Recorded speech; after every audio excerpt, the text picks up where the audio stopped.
Bueno, Víctor El Guachi Meléndez, junio de 2021. ¿Cuántos años hoy?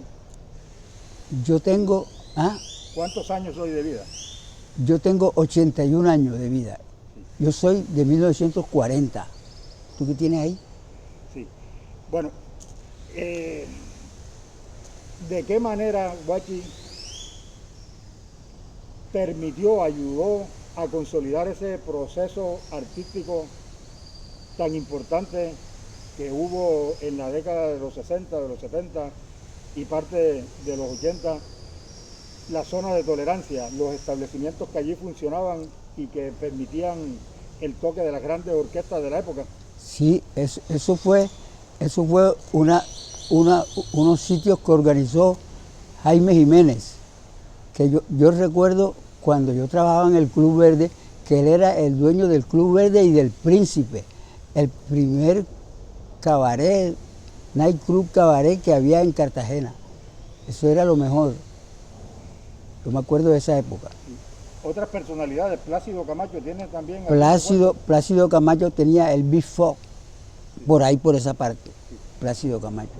¿Qué recuerdos tiene del Príncipe? ¿Qué recuerdos de su propietario Jaime Jiménez?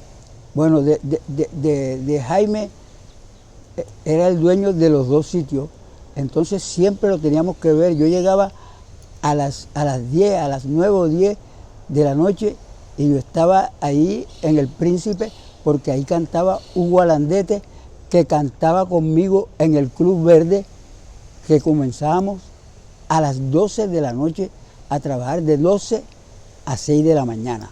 Entonces él salía de ahí del Príncipe y yo comenzaba cantando bolero y cantando cosas allá en el Club Verde hasta que él aparecía y ciertos temas. Cuando él aparecía seguíamos ya hasta las 6 de la mañana. ¿Qué recuerdo de otros músicos de esa época tiene? Bueno, de esa época tengo a Enrique Señor, que cantaba con Hugo Alandete en El Príncipe. Entonces, de esa época, porque yo estaba bien joven y comenzando en la cuestión de la farándula, porque llegué de un sitio que tenía Plácido Camacho, acá, por acá eso se llama el Corralón de Mainero, por acá, por detrás del Cerro San Felipe, un sitio que se llamaba, era un estadero que se llamaba La Casona. En La Casona fue que comencé cantando yo y de ahí pasé a trabajar en Tesca en el Club Verde con Hugo Alandete. ¿Recuerda el año, Guachi? Perdóname, no, es que, imagínate, eso era como en la década del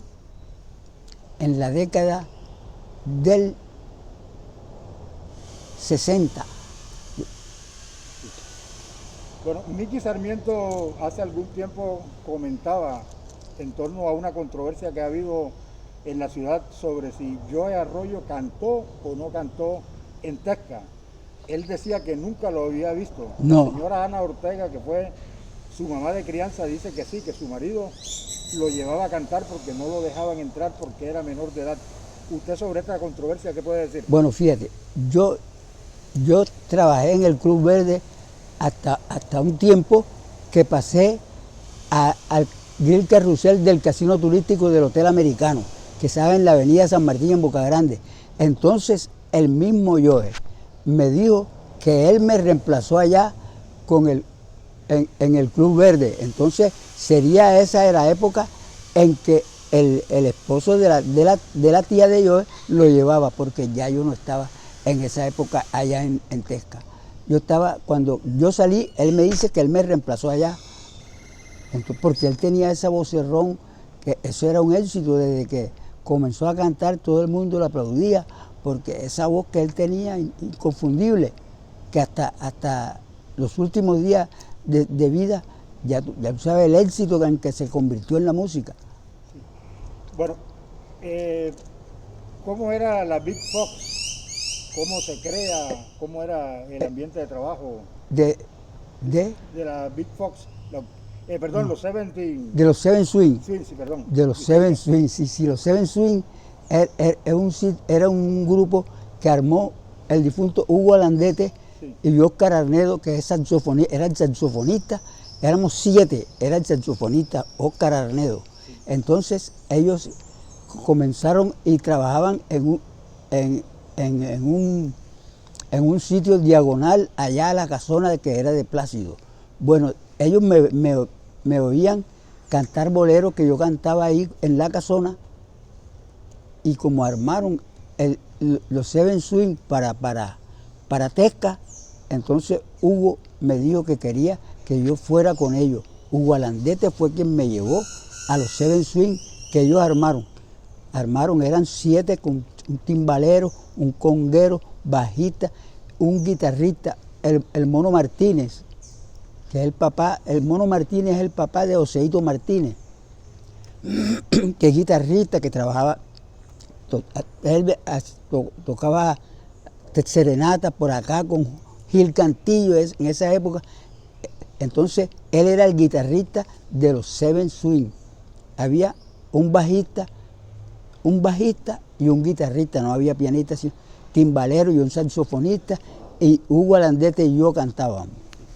Bueno, Guache, ¿hay antecedentes en su familia de gente que le hubiera gustado el canto? No, antecedentes no hay, pero yo heredé de mi mamá, sí, que yo recuerdo que ella cantaba bien lindo y se aprendía ciertas canciones. Ella se crió en Panamá. En esa época, en Colón, que eso era Colombia, allá vivían unos familiares de la familia de ella, mi abuela y eso. Entonces ella vino allá y ella cantaba esas canciones panameñas y bailaba y cantaba muy bonito. Entonces yo creo que yo heredé, y ciertos hermanos míos, porque hay 2 o 3 hermanos míos que cantan muy bonito. ¿Desde los cuántos años se empezó a cantar, Guache? Yo comencé a cantar desde los 30 años. En esa época que te estoy diciendo, en la casona. En la casona comencé cantando ahí boleros, porque todavía ni siquiera me había atrevido a cantar. Ya después fue con Hugo Alandete, con los Seven Swing, fue que me aprendí ciertos temas de salsa que cantábamos los dos a voces, como un ¿qué es lo que te pasa, Serrana? ¿Por qué estás brindando, Serrana? Eso lo cantaba el difunto Hugo Alandete y yo ahí en el Club Verde, y nosotros éramos éxito ahí. Bueno, recuerdos de su vida al lado de otras estrellas como usted, Hugo Alandete, Joe Arroyo. Sí.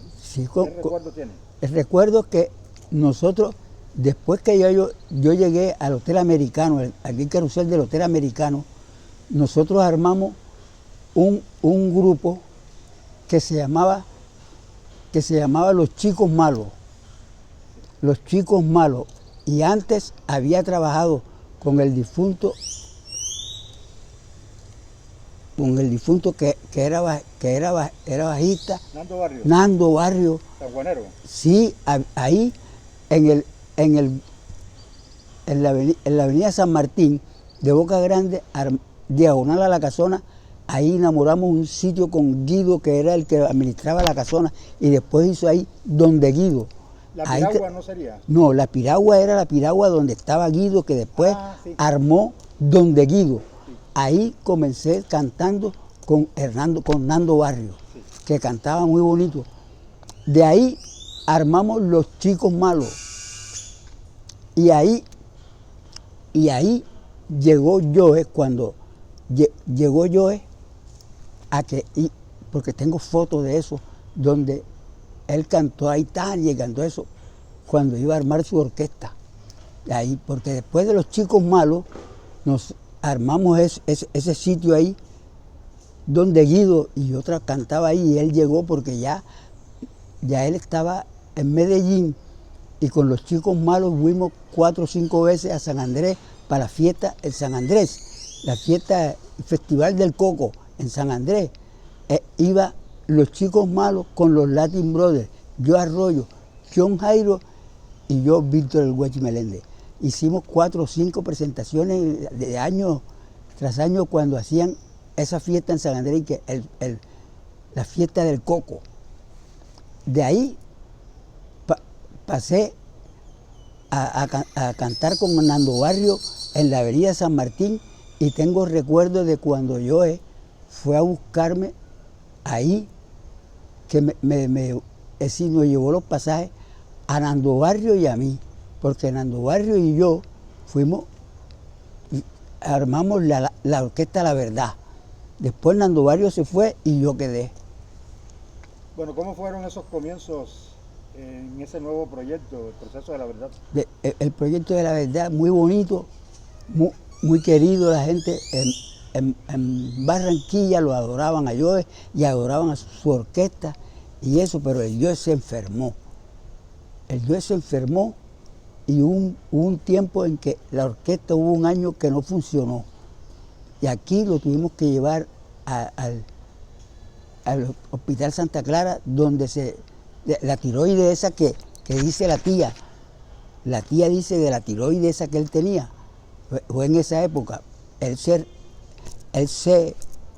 restableció, otra vez me volvió a llamar y yo seguí, y fueron los tiempos mozos esos donde yo tengo recuerdos porque grabamos Rebelión, que eso era un éxito en el mundo, y yo tengo 30 entradas a los Estados Unidos. 30 veces fui a los Estados Unidos, no tengo visa actualmente, pero sí tenía visa, íbamos allá y yo conozco 23 países. Con yo estábamos en los Estados Unidos, en Europa, y íbamos por allá. 23 países conocí con Joe.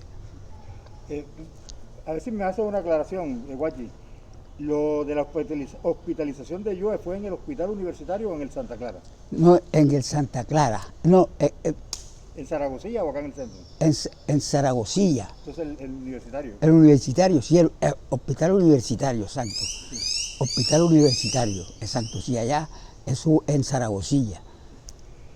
Bueno, ¿cómo se empieza a vivir el proceso ese de consolidación de esa gran figura, además rodeado de gente extraordinaria musicalmente como usted, de Joe Arroyo, La Verdad y sus músicos? Sí, él era el líder de la cosa, y él fue buscando los elementos clave para eso. Después de que un año que no funcionó porque él se enfermó, cuando volvió, bueno, eso fue el éxito que en esa época cuando grabamos Rebelión, Mi Mari, Pa'l Bailador, Centurión de la Noche, todos esos temas que son éxitos, y en el legado que nos dejó Joe. ¿La ruptura con Fruco se debió a qué? No, la ruptura se debió a que el Joe quería armar su orquesta. Él tenía pensamiento de armar su orquesta, y entonces allá en Medellín, según él mismo me cuenta, que le decían, bueno, Joe, ¿y cuándo vas a armar esa orquesta de mentira que tú dices y eso? Entonces él, cuando se decidió a armar la orquesta, que tenía los contactos en Barranquilla y la cosa, vino y le puso La Verdad, Orquesta La Verdad, porque Fruco y toda esa gente le decían que era una orquesta que él tenía de mentira, porque no aparecía la orquesta, hasta que apareció, y él le puso entonces La Verdad. Y eso fue un éxito como fue. Un éxito. Yo recuerdo que participé en 23 Congos de Oro seguidos así por año, en el Festival de Orquesta del Carnaval de Barranquilla.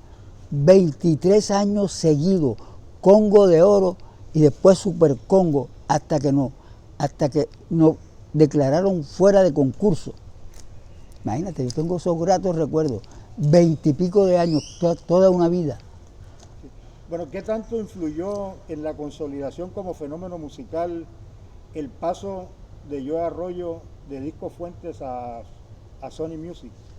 No, pues, sino que a él le ofrecieron una cuestión, la Sony, que Discos Fuentes no se lo podía pagar. Entonces ya él una vez arrancó para Sony. Eso. ¿Cómo era un día de ensayo con el Joe? ¿Cómo se vivían esas veladas en el trato ese un poco pues íntimo de los Sí, claro. No, fíjate que el Joe, nosotros ensayábamos en su casa en Barranquilla en la 80 con 38. Ahí tenía una casa que se la dejó a la difunta esposa, que es mi comadre, se llama Marilu Alonso. Nosotros ensayábamos ahí. ¿Sabes una cosa? Que como el Joe, él siempre, yo no sé, desde una época con la cuestión de la música y la cosa, se dislocó en que no dormía sino de día. Así que toda la noche estaba en vela y arreglando su vaina que componía la cosa, y ya a las 6 o 7 de la mañana era que se dormía hasta las 3 o 4 de la tarde. Y así nosotros a veces ensayábamos, él nada más nos decía, hay que montar tal y tal número. Nosotros ensayábamos sin él. Yo me aprendía la cosa y yo medio cantaba ahí, la cantaba el otro, algunos. Ya cuando nosotros montábamos el tema, y como él era el autor y lo habíamos grabado y eso, ya no había problema. Y eso era fíjate tú, de 20 y pico de años haciendo eso. Bueno, ¿qué tanto influyeron los problemas personales de Joe en la orquesta? Sin ellos, ¿usted cree que eso hubiera podido haber tenido una mejor proyección?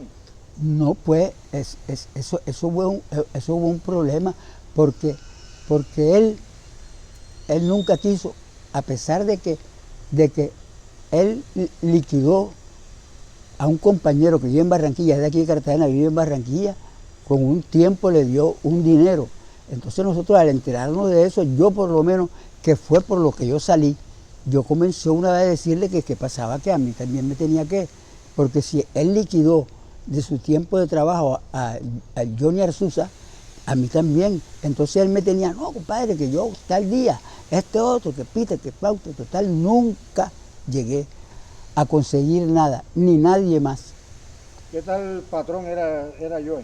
No, él de patrón conmigo no puedo quejarme, que era como un hijo mío, porque yo lo quería como un hijo, él me quería a mí como si yo fuera familia de él y eso.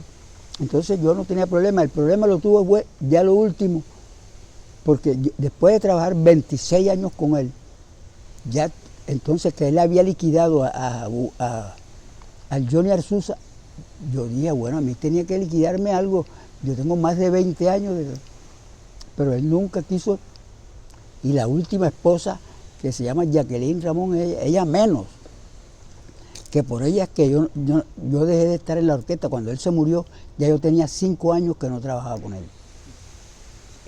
¿Influía mucho en el manejo de la orquesta de Jacqueline Ramón? Últimamente sí, ella sí. Ella, y como era la esposa de Joe, y entonces Joe tenía eso, que él dormía en el día. Nosotros muchas veces no teníamos que comunicarnos si no era con ella. Bueno, después que sale de la orquesta, ¿continuó frecuentándose con el Joe Arroyo? Algunas veces, sí, algunas veces, porque algunas veces, pero muy poco, porque como él vivía en Barranquilla y yo vivía aquí, así que yo no, y él siempre venía, era así, y se iba, ¿no? Así que muy poco, pero sí lo vi alguna que otra vez hablamos. El impacto que tuvo la enfermedad esa del Joe en sus últimos tiempos en la orquesta y en su proyecto musical. No, eso fue grave, porque nosotros veíamos que él estaba enfermo y había veces donde llegábamos a tocar y él me tenía que decir a mí, compadre, ya sabes, para que me ayude. Cuando por lo menos estábamos tocando A mi Dios todo le debo, que él arrancaba, claro, claro, muéstrame el camino claro. Yo tenía que decir, te doy la luna, también el sol, para vernos claro, es porque las partes de arriba no las podía coger. Así es que imagínate, un poco de canciones yo tenía que gritar porque él no podía y él me ayudaba. Y así es que él estaba feliz conmigo por eso, porque yo le ayudaba en esa parte.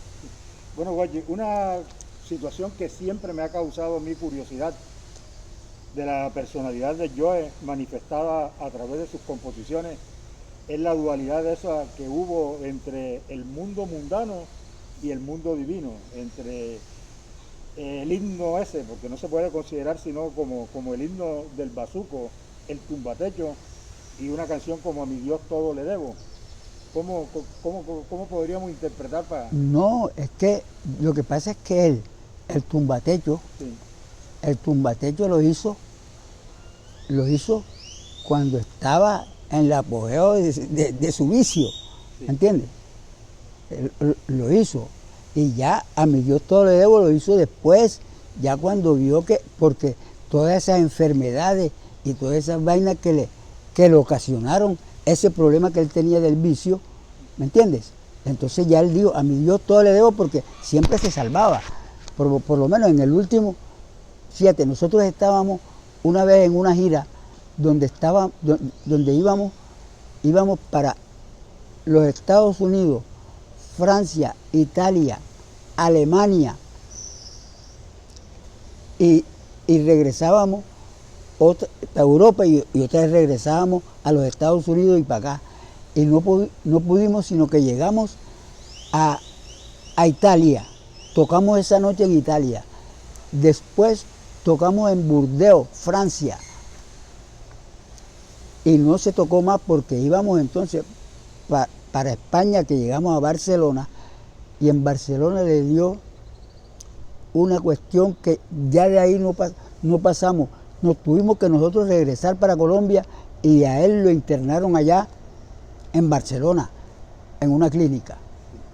Bueno, sí. De ahí se repuso, tal, duró 3 meses, vino otra vez para acá y armamos otra vez la orquesta.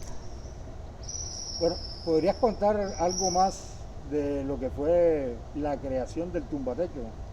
El estado emocional que se vivía, el viaje en el que andaba yo en esos momentos. No, porque es que eso lo inventó él. Llegó a mi casa derecho, embriagado por despecho.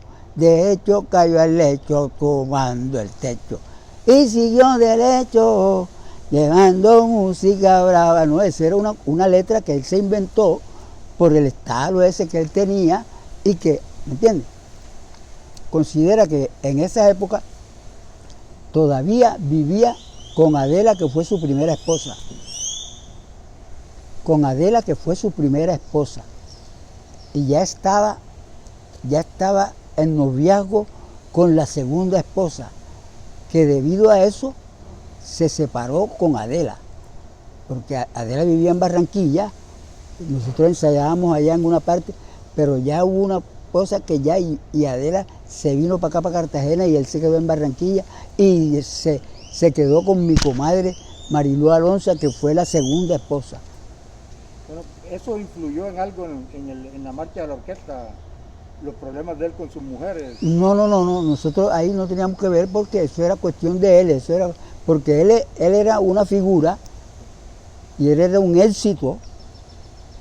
En esa época era un éxito que nosotros viajamos a los Estados Unidos, llegaba el Carnaval de Barranquilla y ahí nos íbamos para el Hotel El Prado, estábamos en los mejores. Como dijo una persona que se me olvida ahora que ustedes tienen los mejores todos, mira, los mejores todos. Bueno, eso era una época en que nosotros teníamos, ya sabes, íbamos a los Estados Unidos, llegábamos a Europa, para acá otra vez para Barranquilla. Yo estuve 20 y pico de años, 26 años con la orquesta. Bueno, ¿cómo era la emoción de una tarde de festival de orquestas, los momentos previos y los momentos de la presentación del Joe? Inconfundible.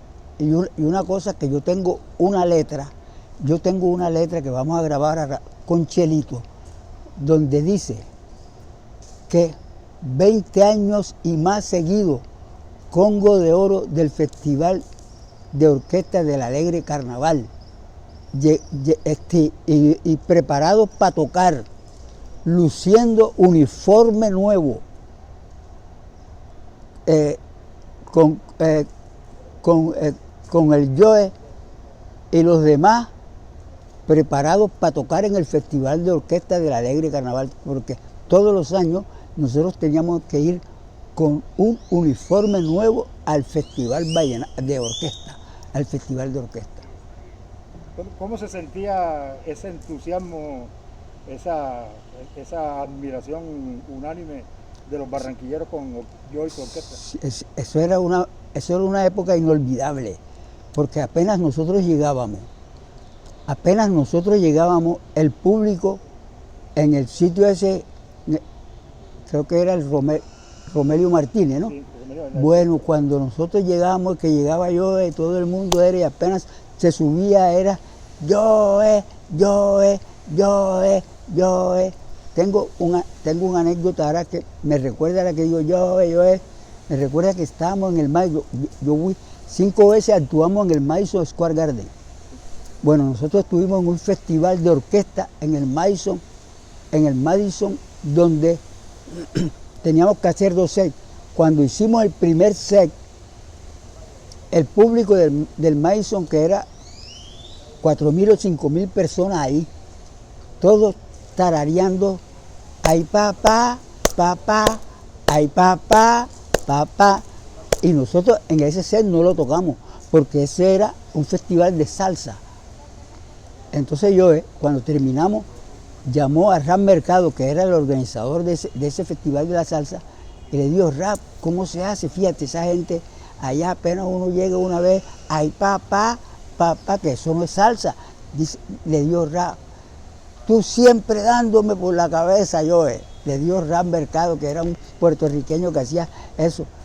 Pero tienes que tocar eso porque el público eso es lo que quiere. Así que ya tocamos eso, y eso fue, imagínate, hay un recuerdo cuando yo, después de eso, porque yo cuando estábamos tocando eso, cuando hay una parte donde digo: bueno, damas y caballeros, hasta aquí tuve el gusto de estar con ustedes, Joe Arroyo y su orquesta, la verdad. Muchas gracias, será hasta la próxima, porque tenemos un compromiso. Usted no se va, no. ¿A ustedes no quieren que la orquesta se vaya? No, bueno, todos con la mano en alto, con palma, ¿sabes? 5.000 personas, tú sabes lo que es eso. Bueno, eso tengo ese recuerdo.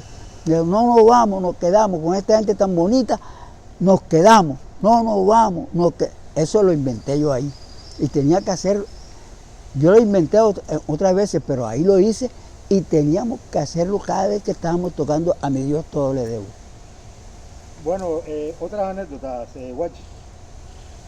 Anécdotas, por ejemplo, derivadas de las veces en que se perdían, que no aparecía muy a lo Héctor Lavoe. No, pues no, nosotros, en cuanto a eso, porque nosotros siempre viajábamos con él, y en cuanto a eso, nunca tuvimos problema que él no iba, porque cuando nosotros llegábamos, era porque él estaba ahí.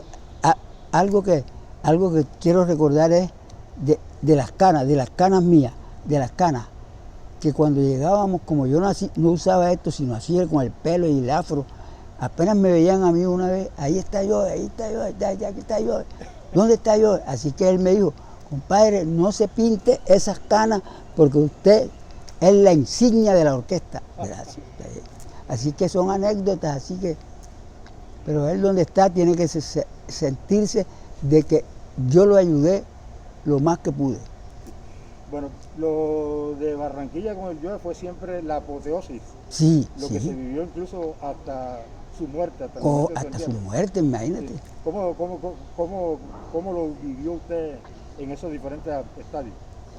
Pero imagínate que donde yo voy a Barranquilla y la gente: hey Joe, me dicen: hey Joe. Fíjate tú, yo voy a Barranquilla y la gente me llama a mí como Joe. Bueno, nosotros, cuando se murió, estaba el pianista de la orquesta que teníamos en esa época, y yo esperándolo en el cementerio donde donde lo iban a enterrar. Y nosotros estuvimos hasta las 6 de la tarde ahí esperando el entierro no llegaba. Nosotros nos vinimos porque yo estaba con una hija y teníamos otros compromisos acá. Bueno, llegó como, ahí me dijeron que llegó a las 9. La tía de él dijo que a las 12, exactamente, pero llegó bien tarde y lo paraban. Eso era que lo paraban el público, paraba el camión y teníamos que parar y tal, porque a él lo adoraban allá. Que gracias a Dios le hizo esa parte de la canción En Barranquilla me quedo, que se quedó allá. Bueno, muchas versiones se han tejido, se han dicho en torno a unos supuestos pactos diabólicos del Joe. Incluso su propia tía de mamá de crianza, en una entrevista que me concedió hace algún tiempo, afirma que en el momento en que lo enterraban en el cementerio apareció una nube y cuando lo iban a meter a la sepultura, al hueco, el cajón se devolvía. No sé, eso yo no lo vi. No sé si ella lo dice, ella sabrá. Yo eso no lo vi porque yo no estaba allá. No te digo que nos tuvimos que devolver porque eran las 6 de la tarde y no aparecía el entierro. Bueno, Así. ¿qué pasó con los músicos del Joe? ¿Qué hacen hoy día? Cada uno anda por su lado. Yo tengo la suerte de que trabajo con Chelito de Castro. Sí. Chelito de Castro y su orquesta trabajo en Barranquilla y nos quieren mucho allá. Pero eso es una orquesta nueva, ¿eh? No tiene sino 3, 4 años. ¿Qué pasó con el proyecto de las estrellas del Joe, que inicialmente de Chelito? No, ahí no estaba Chelito. Sí. Ahí estaba, era un trompeta y me invitaron a mí. Se llamaban Los Músicos de la Verdad. Eso no caminó, porque teníamos que haber grabado unos temas y eso no se hizo, porque no íbamos a depender, sino porque acá con Chelito, porque Chelito grabó los éxitos de Joe, Rebelión, y que él lo mienta, él mienta. Y con ustedes, Chelito de Castro, así que Chelito ya lo conocen. Y después lo conocen a través de la música y de el papá, a Chelito en Barranquilla, así que lo quieren mucho. Bueno, ese legado, ¿qué futuro cree usted que tiene? ¿Piensa que va a ser imperecedero el legado de Joe Arroyo? No, el legado de Joe es para toda la vida, porque es que esos son temas que la gente no olvida ni olvidará jamás. El Joe parece que estuviera vivo. El Joe es una similitud a lo que es Diomedes Díaz con el vallenato. Que esa gente no olvidan la música de Joe y la música de Diomedes. A propósito de Diomedes, bueno, ¿qué recuerdos tiene de esa amistad que al parecer fue muy entrañable? Claro, nosotros alternamos mucho con Diomedes, sí, era mi gran amigo. Y sabes una cosa, que yo grabé un tema que se llama Falta la Plata, que quien lo iba a cantar era Diomedes y Joe. Ellos dos eran quien lo iba a cantar, pero había un problema y entonces la Sony quería que saliera el CD lo más rápido y Diomedes no iba, entonces el nene, el difunto, que a él le debo eso, que él fue el que le dio a Joe y dio allá a la Sony. Eso lo hace el Guachi Meléndez, hace eso, llámenlo. Y me llamaron a ir ranta, que el Joe comienza: cuando voy por el mercado veo muchachas tan hermosas que compiten con la rosa, con frescuras y fragancia. Y sigo yo: tú vistes con elegancia, pero nada puedes hacer. A ti te falta la plata para poderla tener. Y tengo una anécdota del difunto nene, que fue quien dijo: vamos cuero duro, que era a Joe, porque seguía a Joe. Y guayabo sufriré por tu romántica amenaza. Seguía Joe después de mí. Y entonces el nene, en la grabación esa, como él era quien estaba dirigiendo esa grabación, él dijo: vamos cuero duro, diciéndosela a Joe. Y entonces ahí iban partes donde yo decía: vamos cuero duro, pero había una parte cuando él comenzaba, que cuando yo iba a cantar, entonces me decía, vamos, Cuero Duro, me decía a mí. Así que eso era, pero eso era una cuestión ahí de amistad. Bueno, ¿cómo se revivió ese tema tan Sí, original sí, de Crescencio? sí, Crescencio Camacho, Crescencio Camacho y el Pie Velázquez. ¿Quién Sí, lo sí. encontró? ¿Quién lo revive? Lo revive el nene, porque es que allá en la Sony querían que cantara un tema el Joe y Diomedes, y eso como lo grabaron Crescencio Camacho y el Pie Velázquez, entonces a ellos les gustó que fuera Joe y Diomedes, pero después que hicieron la pista y todo eso, y que Joe hizo la pista y cantó los temas ese, Diomedes a dónde aparecía. Entonces digo yo, el nene, a él le debo eso, al nene. Víctor el Guachi Meléndez es el que puede hacer eso. Así que llámalo, que él hace eso. Y gracias a Dios, eso es un legado que tengo yo ahí, es decir, la carta de presentación mía, cantando al lado de nada más y nada menos que el Joe Arroyo. Bueno, lo de Shakira, ¿cómo fue? De Shakira, Sí. no, Shakira fue sino que nosotros estábamos trabajando en un sitio por allá, en el Romelio Martínez, y ella cantó con nosotros ahí. No creo que haya sucedido más nada. Pero eso es improvisado, ¿no? Sí, eso nosotros nosotros eso no lo improvisamos, sino que el Joe estaba cantando un tema y entonces Shakira le dijo, Joe, vamos a cantar y cantaron los dos, y nosotros con los coros y eso fue ahí en tarima. Coincidencial. En ¿no? tarima. Eso nació en la tarima de Romelio Martínez. Bueno, Guachi, algo que no te haya preguntado, No. algo que hayas querido decir, que creas que No, es yo pertinente. todo te lo he dicho, mi gran amigo,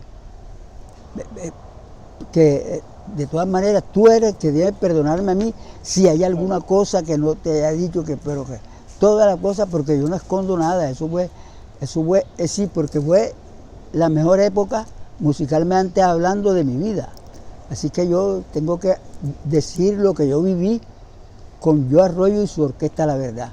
Bueno, a seguir cantando y exitosamente. Gracias. Ahora con Chelito. Muchas gracias. Y gracias por haberme invitado para esta entrevista. Muchas gracias. Saludos al maestro Chelito. Eso, ok.